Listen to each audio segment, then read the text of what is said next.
Il y a beaucoup plus de réserves en litres d'air dans votre ventre que dans votre poitrine. Or, il serait bête de vous priver de magnifiques longues notes en fin de chanson et de devoir prendre votre respiration toutes les 5 à 10 secondes. Autant respirer par le ventre, être beaucoup plus détendu et faire une magnifique chanson. Quand vous respirez par la poitrine, vous faites sans cesse bouger votre appareil vocal. En respirant par le ventre, vous garderez une bonne indépendance entre les deux et pourrez faire ce que vous voulez avec votre voix avec un flux d'air net, précis et ample. Alors maintenant, comment respirer par le ventre ? Vous allez me dire, c'est plutôt simple, il suffit de regarder son ventre se gonfler et se dégonfler, mais nous avons une fâcheuse tendance à respirer souvent simultanément par le ventre et par la poitrine.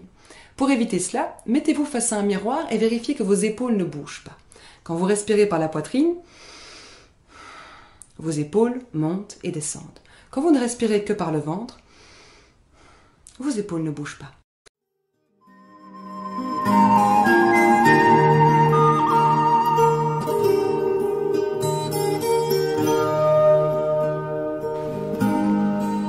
Bonjour. Aujourd'hui, je vais vous parler d'un sujet qui est un des éléments principaux pour garder la santé, c'est la respiration. La respiration, c'est le premier mouvement que l'on fait quand on arrive sur Terre, quand on naît, et c'est le dernier aussi que l'on fait quand on quitte ce monde. Donc on voit que la respiration est même peut-être la fonction la plus vitale, la plus importante dans notre vie. Quand un bébé naît à la naissance, on peut voir que sa respiration est bien différente d'un adulte. On remarque qu'il respire par l'abdomen. Sa respiration se fait par le ventre. Et quand on observe l'adulte, il n'y a pratiquement plus personne qui ne respire par l'abdomen. Ce qui se passe, c'est que quand on arrive sur Terre, les fonctions sont toutes nouvelles, toutes fraîches. Le bébé est naturellement guidé par une fonction naturelle, la respiration. On s'aperçoit que la respiration la plus naturelle, c'est la respiration par le ventre. D'ailleurs, dans les traditions, dans les techniques yogiques, il y a diverses respirations aussi qui sont là pour apprendre à bien respirer et à être en meilleure santé.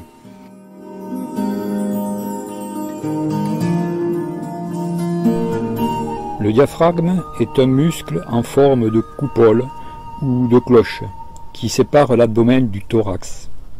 C'est ce que l'on peut voir en rose, ici, juste en dessous des poumons. C'est le muscle moteur principal de la respiration et il a une importance capitale sur le bon fonctionnement de tout le corps humain. Quand le diaphragme se contracte, cela crée un appel d'air dans les poumons qui se gonflent et c'est le mouvement qu'on appelle inspiration.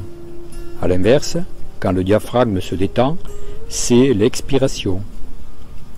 Et c'est ainsi que le sang peut se recharger en oxygène. Un exemple. Lorsque le diaphragme d'une personne s'abaisse de seulement 1 cm, c'est un demi-litre d'air en plus qui pénètre dans les poumons. Donc, on devine que plus sa contraction sera puissante et plus d'oxygène sera disponible dans les poumons et dans le sang, bien sûr. D'où l'intérêt de renforcer ce muscle afin d'obtenir une meilleure oxygénation des organes du corps. Et c'est une excellente solution pour optimiser sa santé. Et là, je vais vous exposer un petit peu, vous parler de la respiration abdominale. Donc, comme je disais, cette respiration se fait naturellement quand on est, mais au fur et à mesure que l'on rentre dans la vie, avec les stress de la vie moderne, avec la pollution et tous les dysfonctionnements que le corps encaisse un peu partout dans la vie professionnelle, dans toute cette vie trépidante, on perd l'habitude de fonctionner de cette façon, de respirer par le ventre. Et ce qu'il y a, c'est que le fait de respirer par le thorax, on n'oxygène que la partie haute des poumons. Et la partie basse, en fait, est abandonnée, elle est un petit peu atrophiée, ce qui fait que les poumons en bas ne sont jamais correctement ventilés. Et cette respiration est rythmée par le diaphragme. C'est le diaphragme donc le diaphragme, c'est un muscle qu'il y a un petit peu en travers du thorax, qui est juste en dessous, qui sépare un petit peu les organes du haut, c'est-à-dire le foie, le pancréas, l'estomac, des organes du bas, c'est-à-dire les intestins et tous les organes qui sont en dessous. Et ce diaphragme, du fait qu'on respire par le thorax, qu'on respire en fait, on peut dire que ce n'est pas une respiration normale, mais tout le monde adopte cette respiration, ce qui fait que les fonctions vitales normalement de la bonne respiration sont endormies et on respire un petit peu d'une façon comme un handicapé. Donc comme vous avez vu, le fait de respirer par le ventre, ça augmente le volume d'oxygène dans les poumons et de ce fait le sang est plus chargé d'oxygène, ce qui permet en fait à cet oxygène d'aller nourrir les organes, les cellules et d'avoir un meilleur fonctionnement de notre système vital dans le corps. Ça rend aussi la respiration plus fluide, ça apporte donc, comme je le disais, plus d'oxygène dans le sang et dans les poumons. Ça réduit le stress et les angoisses. Et le faire pratiquer cette petite technique de réapprendre à respirer par le ventre, ça peut se faire, moi je le fais tous les jours, quand j'ai le temps, 1 minute par-ci, 1 minute par-là, un petit peu aussi avant de m'endormir le soir. Ça, je ressens vraiment de suite plus de calme, plus d'apaisement et un massage des intestins qui redonne plus de sensations agréables au niveau du transit par exemple. Le fait aussi de respirer en respiration abdominale donne une meilleure digestion, élimine donc, comme je le disais, les déchets des toxines par le fait que le transit intestinal redevient plus normal, s'équilibre. C'est vrai qu'avec l'alimentation que l'on a, les fast-foods, tous ces plats industriels ont tendance à vraiment à donner des difficultés aux intestins pour s'éliminer et la plupart du temps les gens sont constipés ou alors ont des diarrhées, des colopathies, etc. Le fait de respirer aussi par le ventre, ça régule la tension artérielle. Si on a par exemple une tension élevée, ça la fait diminuer, ça régule aussi le rythme cardiaque, ça régule aussi la pression sanguine dans le cerveau, ça irrigue mieux le cerveau, ça diminue le taux de sucre dans le sang, donc très bon pour ceux qui ont tendance à avoir du sucre, qui ont du diabète. Et bien sûr, moi je l'ai remarqué aussi, ça améliore la qualité du sommeil, on a un sommeil plus profond, plus récupérateur. Il y a aussi une chose qui est assez intéressante, ça augmente le pouvoir de concentration et le flux sanguin dans le cerveau. Donc le fait d'avoir le cerveau mieux irrigué, on a des idées plus claires, des pensées plus justes, on est plus vif, on réagit mieux aux circonstances de notre quotidien, dans le travail, dans la profession, on comprend mieux, on a plus de facilité à comprendre les choses, à réfléchir et bien des tas de choses encore.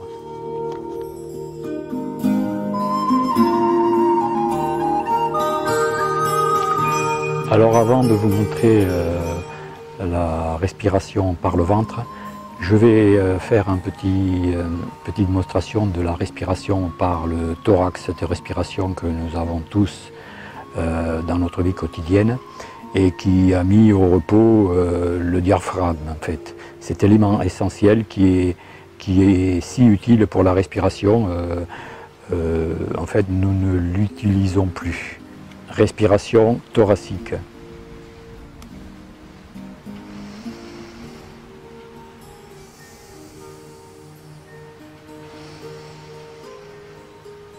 Ce sont les côtes qui servent à gonfler les poumons, le thorax se gonfle.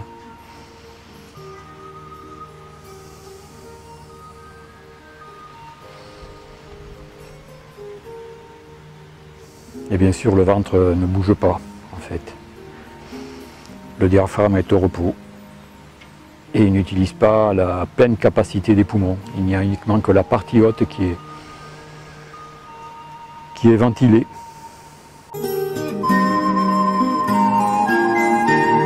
Alors je me mets de profil pour que l'on puisse voir un peu la façon dont on respire par le ventre.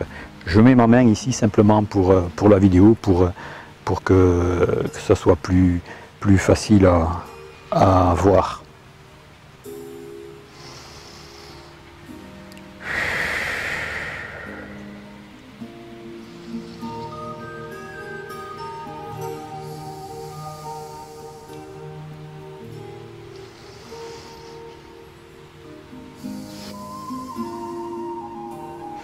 Et on peut remarquer que la cage thoracique, elle ne bouge pas. Il n'y a que le ventre qui se gonfle quand on expire et qui s'aplatit quand on expire. Et le fait de gonfler, là, ça masse tout l'intestin. Là, ici, chez moi, ici, c'est très sensible. Et je sens quand le diaphragme pousse vers le bas toutes les viscères, tout le gros intestin, ça masse. Et quand j'expire, le diaphragme remonte et vient masser tous les organes qui sont en haut, le foie, le pancréas, la rate. Et ce mouvement de va-et-vient qui masse en fait tous les organes du corps optimise le fonctionnement de tout cela et, comme je disais, tous les bienfaits, hein, meilleur transit, etc. etc. Donc il est important de faire cette respiration par le ventre naturellement, sans forcer. On gonfle son ventre et ensuite on le relâche naturellement, mais on ne force pas pour expirer l'air. On peut le faire peut-être quand on termine l'exercice pour bien terminer et bien vider ses poumons. Donc cette respiration peut se faire autant de temps que l'on veut, autant de fois. C'est pas la peine de la faire très longtemps, hein, quand on n'a pas beaucoup de temps. 1 minute par-ci, 1 minute par-là, quand on a le temps, après manger, le matin en se levant, ou le soir dans son lit avant de s'endormir. Au plus on le fait, en fait, au plus on va réapprendre à respirer par le ventre et retrouver cette respiration naturelle qu'ont tous les bébés à la naissance.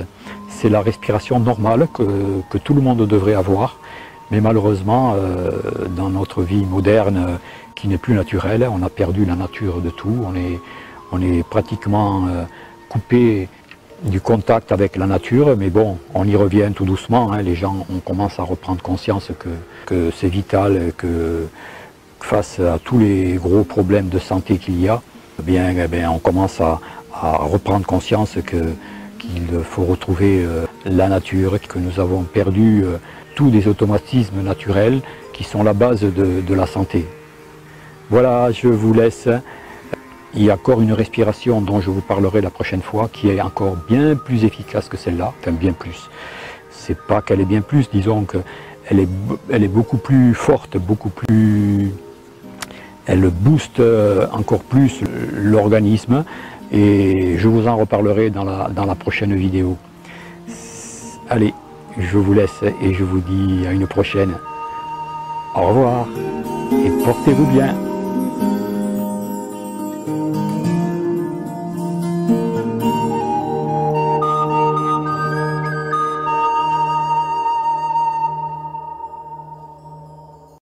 Par rapport au fonctionnement de notre corps, et souvent on compare l'organisme comme ça à un ordinateur, et un ordinateur, pour qu'il fonctionne bien, il faut, comme une voiture d'ailleurs, il faut une batterie performante. Et la batterie de notre corps ordinateur se trouve au niveau de l'énergie des reins, et cette batterie, si vous voulez, de façon très réducteur en Occident, on parle de défense immunitaire, mais pour nous ça va bien au-delà de cela. Ça tient compte aussi bien de l'immense capacité d'adaptation de l'organisme, et le corps peut comme ça s'adapter vraiment à des circonstances externes ou internes qui sont un peu extrêmes, mais aussi l'immense pouvoir d'auto-guérison de l'organisme. Le corps n'a pas été construit pour tomber malade, il a été construit pour s'auto-guérir en permanence, encore faut-il lui en redonner cette capacité. Il se trouve que la technique primordiale, la technique la plus importante, celle qu'on doit pratiquer au quotidien, c'est justement la respiration. La respiration est l'élément essentiel c'est l'élément fondamental pour apprendre petit à petit à recharger cette batterie d'air-là. Et je vais essayer de vous donner des points de repère qui, si vous les compreniez bien, vont changer carrément, complètement votre vie. Le seul problème, c'est que c'est tellement facile. La respiration, ça nous suit depuis notre naissance jusqu'à notre mort, et c'est tellement évident qu'on ne le met jamais en pratique. Et si on demande aux gens depuis ce matin, combien de fois avez-vous respiré en pleine conscience? Oh, je ferai ça plus tard, j'ai laissé ça de côté, ou alors je ne le sais pas, et donc je ne l'ai pas fait. Et je vais essayer donc de vous expliquer pourquoi c'est tellement important, pourquoi c'est la chose première que l'on enseigne dans toutes les techniques, quelles qu'elles soient, de préservation de la santé, et même toutes les techniques pour recouvrer une bonne santé. À tel point que notre maître nous disait la chose suivante: si, mis bout à bout, tout au long d'une journée, vous ne respirez pas en pleine conscience 200 à 300 fois, je dis bien mis bout à bout tout au long d'une journée, tout le reste ne sert quasiment à rien. Vraiment, l'axe central des méthodes de préservation de la vie, des méthodes Yang-Sheng, ce sont effectivement ces respirations. Alors, on va juste en quelques minutes avoir quelques points de repère par rapport à la respiration et vous dire que des maladies style à la naissance, vous avez poussé votre première inspiration et à la mort, vous allez avoir votre dernier souffle. Et entre les deux, depuis votre naissance jusqu'au passage, jusqu'à la mort, vous n'avez pas arrêté de respirer. Et vous allez comme cela, il faut savoir que vous allez avoir deux types de respiration. Ce qu'on appelle les respirations inconscientes, et de notre côté, on a les respirations conscientes. Respiration inconsciente, ça veut dire quoi? Ça veut dire que vous ne savez pas que vous respirez. Vous êtes en train de respirer en ce moment, vous ne vous rendez pas compte que vous êtes en train de respirer. Et respiration consciente, eh ben, c'est le seul élément physiologique interne que l'on puisse rendre instantanément conscient. On peut agir sur les battements cardiaques, par exemple, en se concentrant dessus, mais il va falloir plusieurs dizaines de secondes, plusieurs minutes pour pouvoir accélérer ou ralentir son cœur à la demande. Par contre, la respiration, voilà, je respire. En parlant, je respire obligatoirement puisque j'expire, mais je décide de la rendre instantanément consciente. Je viens d'occulter la respiration inconsciente et je la rends dans l'instantanéité consciente. Et si cela existe, eh bien, c'est qu'il faut s'en servir. Et je vais tenter de vous expliquer pourquoi c'est tellement important de s'en servir. Pour vous donner un ordre d'idée par rapport à l'importance de cette respiration, on peut dire que dans notre vie, il y a trois grands piliers de la prévention. On peut dire par exemple que nos émotions, notre mental, premier pilier, peuvent effectivement être à l'origine de pathologies internes, et petit à petit, par mauvaise gestion des émotions, on va pouvoir se fabriquer pas à pas un cancer ou une dépression, et que donc la mauvaise gestion des émotions peut raccourcir notre espérance de vie, mais il va falloir plusieurs mois, plusieurs années avant qu'effectivement cela devienne un problème létal. Arrêtez complètement de manger, deuxième pilier de la santé, et de boire, vous vivez encore une semaine, 10 jours. Arrêtez de respirer, vous ne vivez que 3-4 minutes. Ça veut tout simplement dire que c'est la première des choses qui nous relie à notre environnement, et que la respiration donc devient l'axe central de notre survie au début et de notre vraie vie après.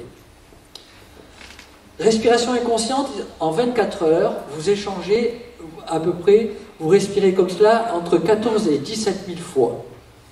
En 24 heures, en respiration inconsciente depuis que vous êtes né.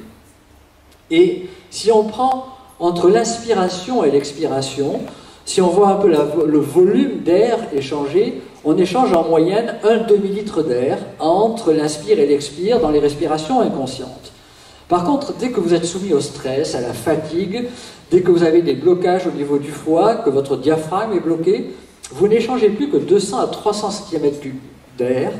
Et là, on ne peut plus parler de santé, on peut dire que vous survivez au quotidien et que vous n'avez plus aucune possibilité de vous adapter à votre environnement. Et le premier choc émotionnel venu, ou le premier changement de température brutale venu, suffit à vous faire tomber malade, à vous déclencher des symptômes et des maladies. Donc, à ce moment-là, de temps en temps, votre corps émet quand même certains réflexes pour récupérer un peu de cet air. On le voit beaucoup chez les déprimés qui ont le diaphragme complètement bloqué. Et ces réflexes, c'est les soupirs. À chaque fois que vous soupirez, vous ramenez quelques atomes d'oxygène, quelques possibilités de ramener un peu d'air dans votre corps, de même que l'excès de bâillement. Les bâillements vous permettent de récupérer un peu d'air, mais à côté de ça, vous pourriez mettre en œuvre ce que l'on appelle la respiration consciente. Respiration consciente, c'est avant tout, et vous allez l'apprendre, une respiration diaphragmatique. C'est quoi une respiration diaphragmatique? C'est une respiration que l'on va, sous d'autres termes, appeler ventrale. Alors, pour savoir ce qu'est une respiration ventrale, si vous avez l'occasion de voir un bébé dans son berceau et que vous regardez respirer, il respire que par le ventre. Et puis, pour maintes et maintes raisons, on a retourné sa respiration, on a inversé notre respiration et on a trop fait travailler le haut de nos poumons, et surtout qu'à un certain moment, on avait l'habitude en gymnastique de faire gonfler comme cela, et du coup, on a perdu cette capacité de faire cette respiration abdomino-diaphragmatique. C'est le nom savant de cette respiration par le ventre ou par le diaphragme. Et je vais en quelques minutes vous apprendre comment respirer par le ventre. Et ensuite, je vais vous donner des techniques respiratoires que nous a enseigné notre maître. Et si vous les mettez en œuvre, ça va vraiment, véritablement transformer votre vie au quotidien. Alors, comment on apprend à respirer? On va d'abord, comme toute initiation, on va essayer de l'imaginer mentalement, comment ça fonctionne. Et on va s'imaginer donc que vous avez deux ballons, ou un gros ballon dans le thorax, et que ce ballon, vous allez le gonfler. Et quand vous le gonflez, c'est parce que vous inspirez. Si vous prenez de l'air, vous allez gonfler le ballon, mais vous décidez un peu arbitrairement de ne pas bouger le thorax. Et comme vous ne bougez pas le thorax, et comme ces ballons se gonflent, eh bien, il va bien falloir que ça aille quelque part, et ça va donc descendre vers le bas. Ce ballon, c'est deux poumons. Descendant vers le bas, pourquoi? Parce que ça ne peut pas aller dans le dos, parce qu'il y a les côtes, il y a la colonne vertébrale. Donc, le descendant vers le bas, en réalité, c'est le diaphragme qui va descendre vers le bas. Et si le diaphragme descend vers le bas, toute la barbaque que l'on a dans le ventre ne peut pas aller en arrière, parce que là aussi, il y a les côtes et la colonne vertébrale. Et donc, cette barbaque va avoir tendance à sortir en avant. C'est pour ça qu'on dit que le ventre gonfle. En réalité, ce n'est pas l'air qui rentre dans le ventre. C'est parce que vous avez inspiré, pris de l'air, gonflé vos poumons, empêché que le thorax sorte, et du coup, le thorax ne sortant pas, le diaphragme descend, et puisque ça comprime sur les viscères abdominaux sortent en avant. Et après, vous rentrez le ventre, mais en rentrant le ventre, vous faites remonter le diaphragme, et faisant remonter le diaphragme, vous obligez les deux poumons à se vider, et vous allez comme ça expirer. Et l'immense intérêt, l'immense avantage de cette respiration, il y en aura d'autres, c'est de faire travailler ce que l'on appelle la base des poumons. Quand on ne respire que par en haut, on ne respire que par les sommets et on n'arrive pas à vraiment ventiler la base des poumons. Or, il faut savoir que toutes les toxines et la pollution ont tendance à descendre et à aller vers la base des poumons. Et donc, vous vous engorgez comme ça, progressivement, vos poumons. Le simple fait de respirer par le ventre, comme ça, en faisant mobiliser le diaphragme, permet à toutes ces toxines de ressortir. Je vous donnerai un exercice en image mentale ensuite pour encore plus éliminer ces toxines. Donc, vous voyez que la respiration abdominale ou abdomino-diaphragmatique est très simple à comprendre. J'inspire, le ventre sort, je souffle, le ventre rentre. Alors, souvent, comme c'est devenu un réflexe conditionné en respiration inverse, les gens ont des difficultés à apprendre cette respiration. Alors, je leur donne une technique. Imaginez que vous recevez un coup de poing dans le ventre. Un coup de poing dans le ventre, il y a tout l'air qui sort. Et après, vous faites rentrer, le ventre sort, et puis de nouveau le ventre rentre. Vous connaissez, vous pouvez vous rappeler comme ça de l'automatisme de cette mécanique de la respiration diaphragmatique. Il faut savoir que depuis tout à l'heure, je vous parle du diaphragme. Le diaphragme, en réalité, est le muscle principal de la respiration, alors que pour la plupart d'entre nous, ce sont les muscles accessoires qui sont devenus les muscles principaux. Et quand j'entends par muscles accessoires, c'est les muscles intercostaux qui permettent l'ouverture des côtes, et surtout les muscles sternocléido-mastoïdiens. Vous savez, ces muscles-là, où on voit les gens qui sont en crise d'asthme ou en insuffisance respiratoire, ils ne respirent plus que par en haut, ils ont un tirage, ce qu'on appelle comme ceci. En réalité, le muscle principal, c'est le diaphragme. Et le diaphragme, il faut aussi connaître un minimum de son anatomie. C'est en réalité une masse musculaire qui divise en deux le thorax de l'abdomen. Et il faut aussi bien visualiser la chose suivante, c'est que par rapport à votre diaphragme, par rapport à cette nappe tendino-musculaire qu'est le diaphragme, vous avez le cœur qui est posé dessus, carrément. Et vous avez les deux poumons qui sont posés dessus. Et de l'autre côté, vous avez le foie vésiculaire qui sont ici, qui sont juste en dessous donc, du diaphragme. Et de l'autre côté, on a la rate pancréas qui est au-dessous de ce diaphragme. Et puis on a au milieu le plexus solaire, si vous voulez, la partie transverse du côlon, mais on a l'estomac à ce niveau-là, sous le diaphragme. Vous voyez que cette zone est fondamentale par rapport au diaphragme. Et puis même, souvent les gens mettent un petit peu leurs reins un peu bas. En réalité, les reins rognons, eh bien, ils sont juste là en dessous, sous les côtes, ils sont assez hauts dans le corps. Et donc, qu'est-ce qui va arriver?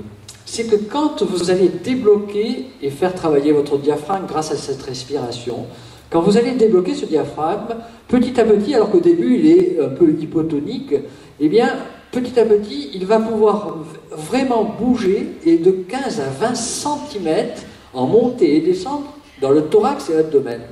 Vous allez obtenir quoi? C'est le seul moyen d'obtenir ce que l'on appelle un massage des organes internes. Vous savez, on tombe malade pour deux raisons. Première raison, décharge de la batterie des reins, pas assez de défense immunitaire, pas assez de faculté d'adaptation, perte de pouvoir d'auto-guérison de l'organisme. Mais la deuxième raison, et c'est ça qu'il faut bien comprendre en médecine chinoise, c'est les phénomènes de stagnation de sang et d'énergie. Il faudrait que tout circule librement dans le corps et qu'il n'y ait pas de stagnation. On l'a bien compris au travers des techniques qui ont été mises en œuvre, par exemple le massage, les qigong permettent de faire circuler le sang et l'énergie dans le corps. On sait très bien que quand on va masser la surface du corps, on va obtenir non seulement une relaxation externe, mais on sait aussi, si on a un peu de connaissance des trajets des méridiens, que en réalité, ce massage externe va favoriser la circulation de sang et d'énergie au niveau des organes internes. Sachant que chez les Occidentaux, le premier organe qui est touché par les problèmes de stagnation de sang et d'énergie, c'est le foie. C'est toute cette zone-là. Eh bien, là, en respirant par le ventre et par le diaphragme, ce que vous allez pouvoir faire, c'est que vous allez obtenir un vrai massage direct interne des organes internes, que ce soit le cœur, le foie vésiculaire, la rate pancréas, tout ça par cette montée et descente du diaphragme.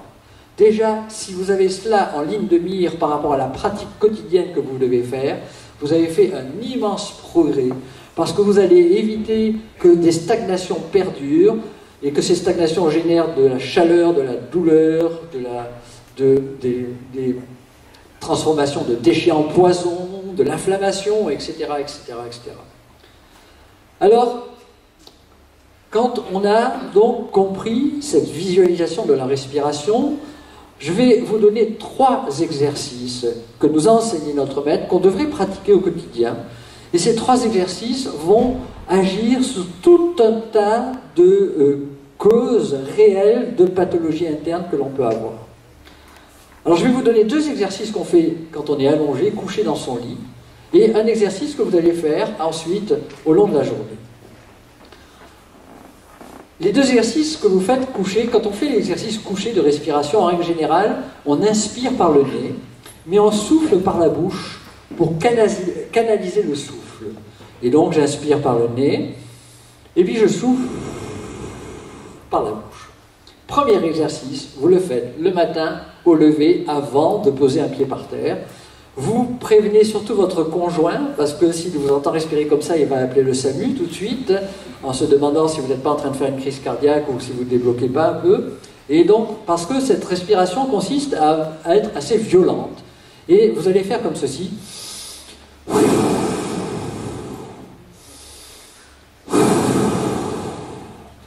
Vous le faites allongé, ne vous levez surtout pas après, tout de suite, il faut au moins attendre 30 secondes, 1 minute. Pourquoi? Parce que vous êtes en train de vous shooter à l'oxygène, parce que vous allez avoir la tête qui tourne, parce que, surtout si vous n'avez pas l'habitude de respirer, ben vous allez voir qu'en hyperventilant, comme ça, vous allez faire rentrer des millions et des millions et des millions d'atomes d'oxygène dans le corps et vous shootez carrément à l'oxygène. Donc, vous attendez un petit peu parce que, il faut attendre que ça circule.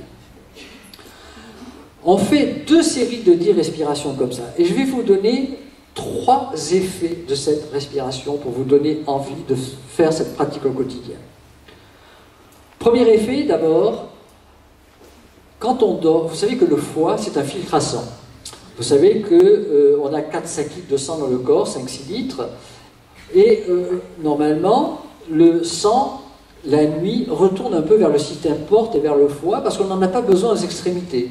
Parce que nos muscles sont en hypotonie, en relâchement, parce qu'on ne fait plus travailler notre mental comme on le fait en pleine journée, et donc notre cerveau est une vraie éponge à sang, et donc ce sang, il y a à peu près 1 litre et demi qui reflue vers le centre, et le matin, quand on se lève, tout ce sang doit retourner vers les extrémités et jusqu'au cerveau, et c'est pour ça que quand on se réveille le matin, il faut attendre quelques minutes avant d'être vraiment réveillé, que tout ce sang circule dans le corps.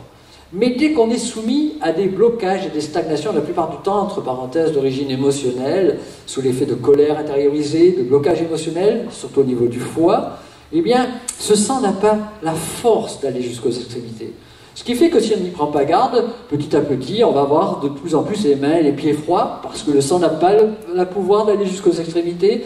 On va avoir la tête un peu vide, on va, pourquoi pas, ça peut être des facteurs déclenchants des migraines par stagnation, il n'y a pas assez d'énergie pour faire circuler ce sang, etc. Or, ça peut être d'ailleurs un symptôme précurseur, si ça dure des mois et des années, ça peut dégénérer sur ce qu'on appelle une maladie auto-immune, d'autodestruction, que serait la maladie de Raynaud. Alors du coup, le corps n'arrive même plus à faire aller le sang jusqu'aux extrémités. Eh bien, quand vous allez respirer par le ventre de façon assez violente, en faisant monter et descendre votre diaphragme, qu'est-ce qui va arriver? Vous massez le foie et vous obligez le sang à repartir vers les extrémités. Ce qui fait qu'en quelques jours, comme ça, 10 jours, 15 jours de pratique quotidienne, le matin, vous avez de nouveau les mains et les pieds chauds. C'est le sang qui repart vers l'extrémité.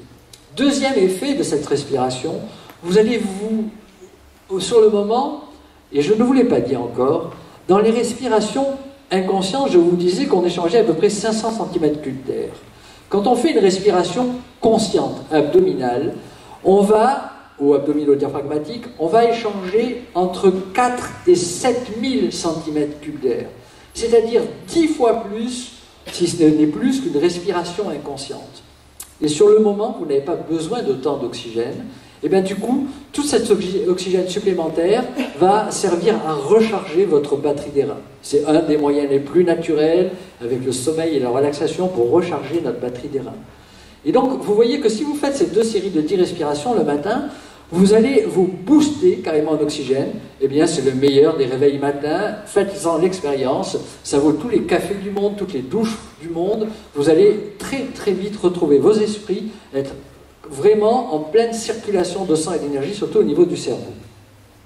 Troisième effet, qui est extrêmement important aussi, eh bien, le fait de gonfler et de dégonfler le ventre comme ceci, eh bien, va vous masser les organes internes, mais surtout les intestins. Et ça va déclencher ce qu'on appelle le péristaltisme intestinal, qui a ralenti un petit peu la nuit.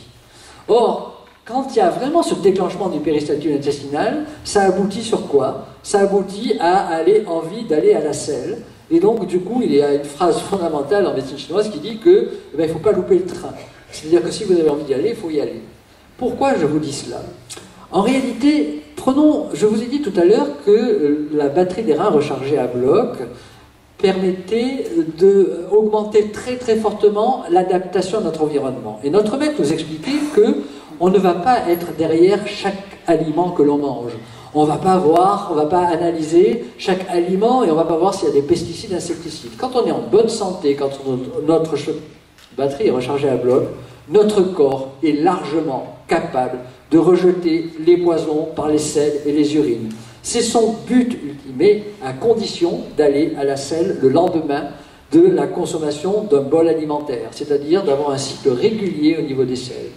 Et si les poisons sont trop violents, le corps, en auto-guérison, vous fait vomir, c'est-à-dire vous éliminez tout de suite ce poison, mais si c'est entre deux os, eh bien le corps les élimine par les selles et les urines. La dangerosité de ces produits ne commence que lorsque l'on a un retard de ce péristaltisme intestinal, et donc quand les selles, ou les déchets, ou les matières restent trop longtemps dans le corps, et du coup elles retournent dans la circulation sanguine, et du coup elles empoisonnent le corps. Quand on est en bonne santé, quand on a une bonne recharge de la batterie des reins, le corps élimine tous ces poisons et ces déchets via les selles, à condition de travailler ce péristaltisme intestinal. La respiration par le ventre est un moyen fondamental, avec le massage externe, est un moyen fondamental pour augmenter ce péristaltisme. Vous voyez que donc un simple exercice peut nous faire émasser le foie, éviter la congestion du foie, éviter les problèmes de stagnation, et nous amener 10 fois plus d'oxygène qu'une respiration inconsciente, donc nous réveiller carrément, et enfin nous permet effectivement de déclencher ce péristaltisme intestinal et cette envie d'aller à la selle.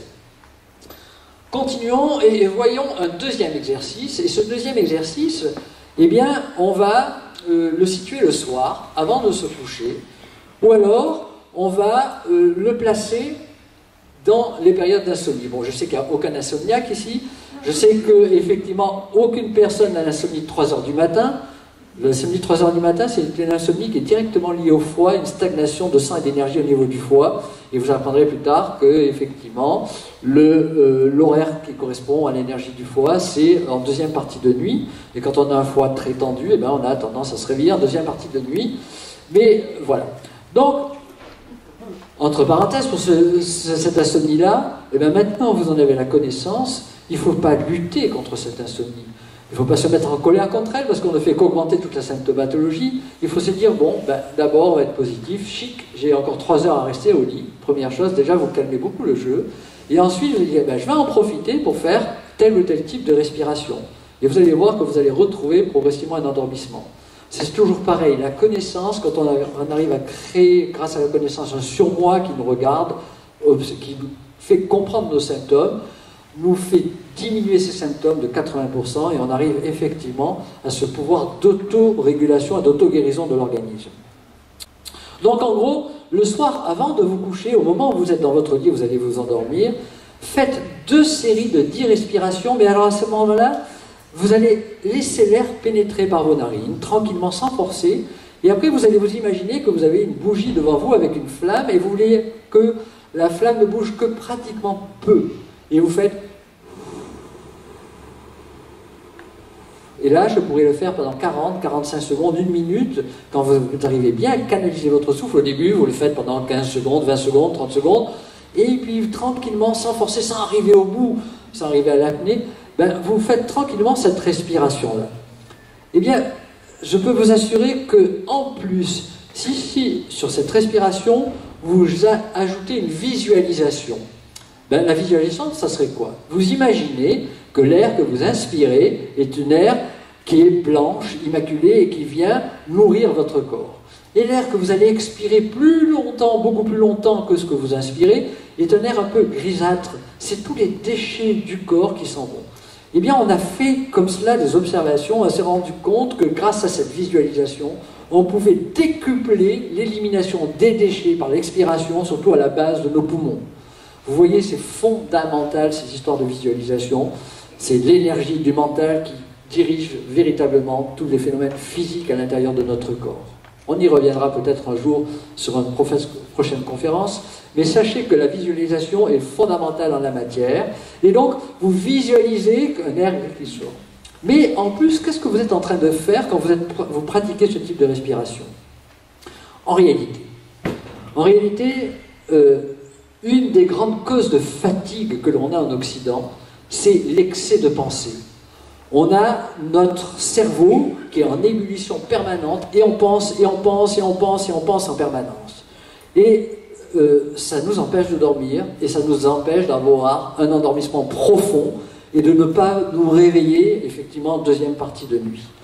Eh bien, tout le but de cette technique, c'est de canaliser progressivement toutes vos pensées sur une seule pensée, à savoir la visualisation de la respiration.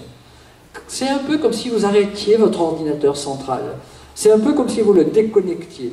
Vous savez, dans un ordinateur, quand vous savez le minimum du minimum de l'ordinateur, vous entendez un bruit, il y a un ventilateur dans l'ordinateur. Et plus vous faites faire de travail à cet ordinateur, de calcul à cet ordinateur, plus le ventilateur va tourner vite, parce que ça met l'ordinateur en surchauffe. Et si vous ne vous rendez pas compte que les ventilateurs sont tombés en panne, et bien votre ordinateur grille. Ben nous, dans notre corps, c'est la même chose. Si, en plus, on ne ventile pas grâce à notre respiration et qu'on pense en permanence, eh bien, on va se déclencher des vraies pathologies mentales, émotionnelles. Au début, ça peut être une dépression, et après, il y a cette pathologie moderne dont on entend, c'est le burn-out, c'est-à-dire que le corps, à un moment, disjoncte. C'est le corps qui en a marre, tu arrêtes, et je te balance 3 ou 4 jours de sommeil, ou de grande déprime, ou de profonde lassitude, qui vous oblige à vous reposer complètement. Et si vous passez outre cela, eh ben, vous allez vieillir et mourir précocement, ou tomber en vraie profonde dépression. Mais il ne faut pas arriver, évidemment, à ce genre de situation-là. Et la respiration est l'antidote de cela, surtout quand vous la faites de façon consciente. Et le soir, par exemple, vous canalisez votre mental et vous arrivez qu'à une seule pensée, je respire. Juste comme ça, je visualise ma respiration. Et bien, vous allez voir que vous allez vous endormir très facilement. Et si vous voulez rajouter un exercice supplémentaire là-dessus, quand vous êtes en insomnie, et bien, à ce moment-là, vous allez toujours cette respiration, vous laissez l'air rentrer, puis vous laissez l'air sortir très lentement, et bien, vous allez compter les respirations. Un peu comme on compte les moutons pour s'endormir, mais là, en plus, vous vous concentrez sur cette respiration et sur le comptage de respiration. En réalité, dans une journée, vous avez des tonnes de moments morts. Vous pensez beaucoup trop pendant ces moments morts. Ces moments morts, c'est quoi? Ben, vous êtes à un feu rouge, vous êtes en train de lasser vos chaussures, vous êtes en train de voir un spot publicitaire à la télé, j'espère qu'il n'y a pas de publiciste dans la salle. Vous êtes en train... Il y a vraiment tout un tas de moments où on pourrait se dire, ben, j'arrête de penser. Mais on est sur la lancée, et puis on marche, et puis on fait n'importe quoi, et on pense en permanence. Résultat des courses, à 5 heures du soir, la batterie d'air est complètement vidée, et on n'a plus aucune possibilité d'autorégulation de l'organisme. Eh bien, si dans la journée, vous êtes capable de vous arrêter, vous êtes à un feu rouge, plutôt que de penser pendant ce feu rouge, eh bien vous dites, tiens, je vais en profiter pour faire pendant 30-40 secondes 7, 8, 10 respirations conscientes. Alors que vous soyez assis, debout, dans n'importe quelle position, vous inspirez alors à ce moment-là que par le nez. J'inspire et j'expire par le nez, alors que couché, je vous disais, inspirez par le nez, soufflez par la bouche. Là, je suis dans cette position, j'inspire tranquillement et je souffle, mais là, comme je sais respirer par le diaphragme, je vais respirer par le ventre, mais de l'extérieur, les gens ne le voient pas à ce moment-là. Ce n'est pas la grande amplitude respiratoire, mais de toute façon, dites-vous qu'à ce moment-là, vous échangez quand même entre 3 et 5 000 cm3 d'air, 10 fois plus qu'une respiration inconsciente. Eh bien, si vous êtes capable, le jour où vous êtes capable de respirer comme ça, de vous arrêter comme ça 15, 20, 30 fois dans la journée en respirant 7 à 10 fois à chaque fois, donc 7 à 10 fois, 20 à 30 fois, ça fait entre 200 et 300 respirations, eh bien, vous allez toucher du doigt et vous allez comprendre ce que l'on appelle, en médecine chinoise, apprendre à gérer ses émotions. Vous allez dire, mais qu'est-ce qu'il me raconte là? Je m'arrête 30 fois, comment je peux apprendre à gérer les émotions par rapport à cela? D'abord, le simple fait de s'arrêter plusieurs fois dans la journée, comme ça, eh bien, imaginez, et c'est la réalité de la chose, c'est que toutes les activités que vous avez dans la journée, à partir du matin où vous levez jusqu'au soir où vous vous couchez, sont des activités centrifuges sur votre énergie. Vous puisez de votre énergie interne et vous la balancez à l'extérieur. Donc, c'est quelque chose de yang qui s'échappe du corps. Et si vous ne prenez pas dans la même journée le temps de recharger cette énergie qui s'est échappée du corps, eh bien vous êtes, comme je vous disais tout à l'heure, à 5 heures de l'après-midi, vidé complètement. Alors que si vous vous arrêtez de temps en temps, 30-40 secondes, eh bien chaque fois que vous respirez en pleine conscience, 3 à 7000 cm3 d'air, ou à 5000 cm3 d'air, eh vous êtes en train de recharger votre batterie que vous venez de décharger. Et le maître mot en médecine chinoise, dans les méthodes Yangsheng de préservation de la vie, c'est « je décharge, je charge, je décharge, je charge en permanence tout au long de la journée ». Alors qu'en Occident, on fait « je décharge, je décharge, je décharge complètement, je suis épuisé le soir, j'essaie tant bien que mal de recharger la nuit, et puis je décharge, et puis quand je prends mes RTT ou mes vacances, j'espère me recharger pendant mes vacances ». Ce qui est une utopie totale. Parce que votre corps à ce moment-là va être en dispersion et n'arrivera pas véritablement à se recharger. Alors que nous, on nous apprend à nous recharger dans la même journée. Un pratiquant d'art martial, quand il fait 1, 2, 3 heures de pratique quotidienne dans la journée, il va faire 1 ou 2 ou 3 heures de méditation ou d'exercice interne pour recharger ce qu'il a déchargé. Et la respiration consciente, multi-arrêt dans la journée, va vous permettre de vous recharger. Et faites l'expérience, et à 5 heures de l'après-midi, vous êtes aussi en forme que le matin à 10 heures du matin ou à midi. Et c'est vraiment un axe essentiel, et une des raisons pour laquelle il faut s'arrêter plusieurs fois dans la journée pour respirer. Mais il y a une autre raison. Et cette autre raison, si vous voulez, c'est que petit à petit, ça va rentrer dans vos gènes, entre guillemets, vous allez vous créer de nouveaux circuits neuronaux, comme cela, et ça va devenir vraiment habituel pour vous, cette respiration. Vous vous arrêtez souvent dans la journée pour respirer. Entre guillemets, il y a d'autres moments, ces micro-arrêts, pour respirer en pleine conscience. Par exemple, quand vous faites 10 minutes, un quart d'heure de gymnastique, ou a fortiori de Qigong le matin, eh bien vous respirez déjà 100 à 150 fois, en pleine conscience pendant la pratique. Quand vous faites 2 fois 10 minutes de relaxation dans la journée, 10 minutes après le repas de midi, 10 minutes le soir, vous faites en pleine conscience à chaque relax au moins 80-100 respirations conscientes. Donc c'est facile d'arriver aux 300 respirations conscientes dont je vous parlais tout à l'heure. Hein. Et quand vous apprenez donc à vous arrêter très souvent comme ça dans la journée, vous êtes petit à petit en train de vous initier à ce que l'on appelle en médecine chinoise la pleine conscience.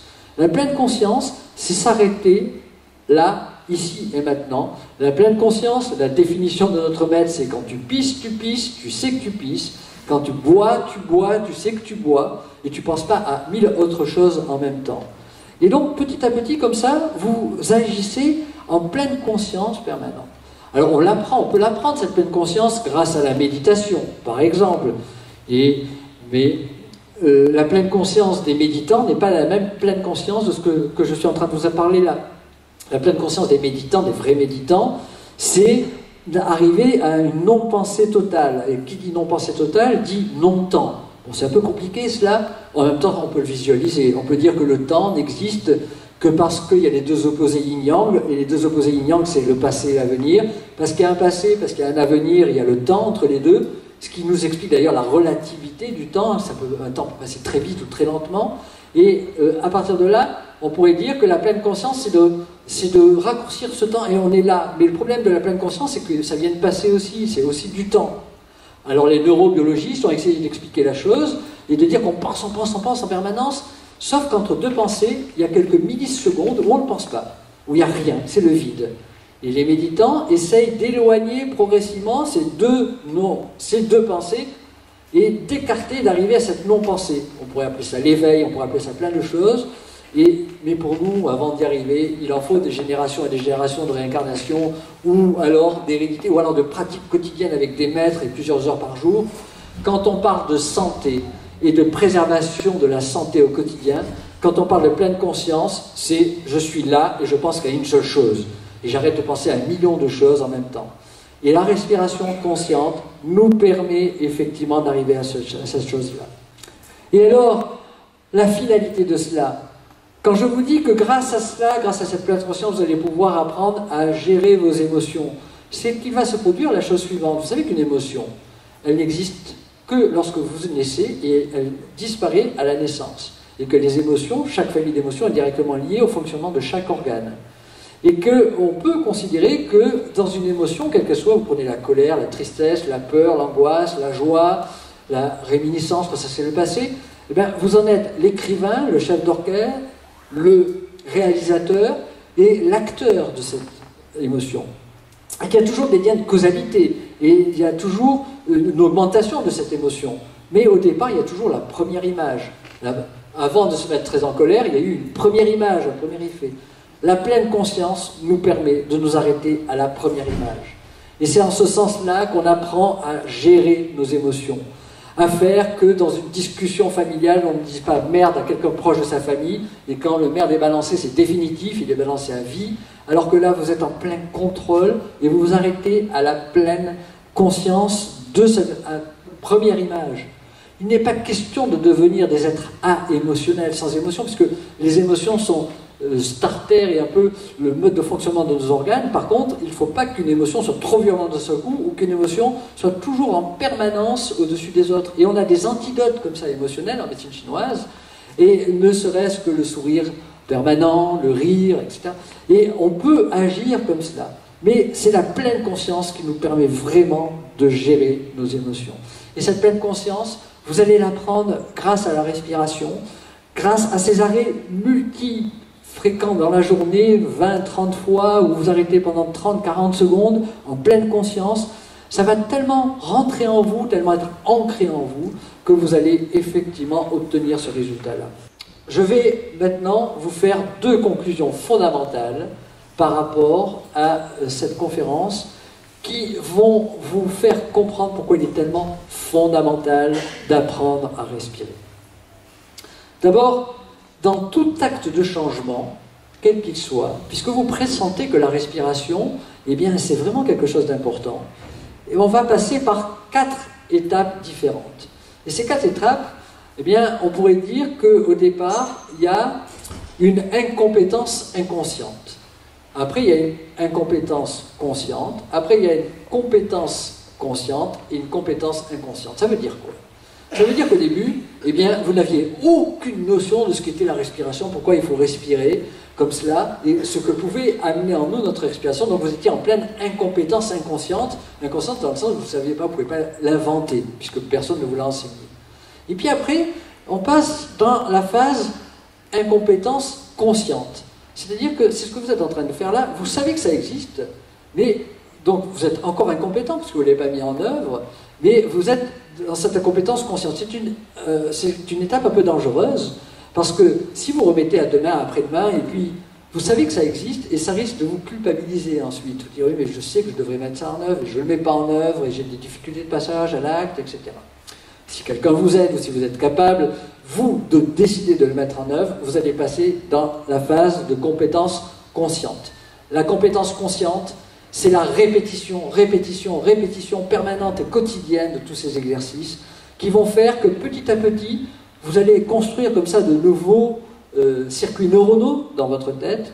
Et dites-vous bien qu'il faut à peu près 1 an pour apprendre à respirer, comme je vous le dis. C'est tellement évident, facile, mais il faudra 1 an pour que vous abandonniez, vous le remettiez en pratique, et à un certain moment, eh bien, vous allez arriver dans la phase qui est la phase d'auto-guérison permanente, c'est la compétence inconsciente. Vous ne savez même plus que vous le mettez en œuvre, mais vous êtes en permanence en train de le mettre en œuvre.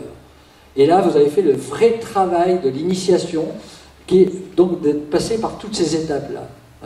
Et c'est très important, et ce qui est, là, vous avez compris que la phase la plus importante, c'est la phase compétence consciente, c'est-à-dire je remets tous les jours en œuvre cela, pour qu'un jour ça devienne tellement inconscient. C'est comme lorsque vous apprenez à conduire à un moment, quand vous êtes arrivé à l'étape ultime compétence inconsciente, vous ne savez même plus que vous conduisez quand vous allez d'un endroit à un autre, vous ne savez même plus que vous passez des vitesses, plus rien du tout, c'est ancré en vous.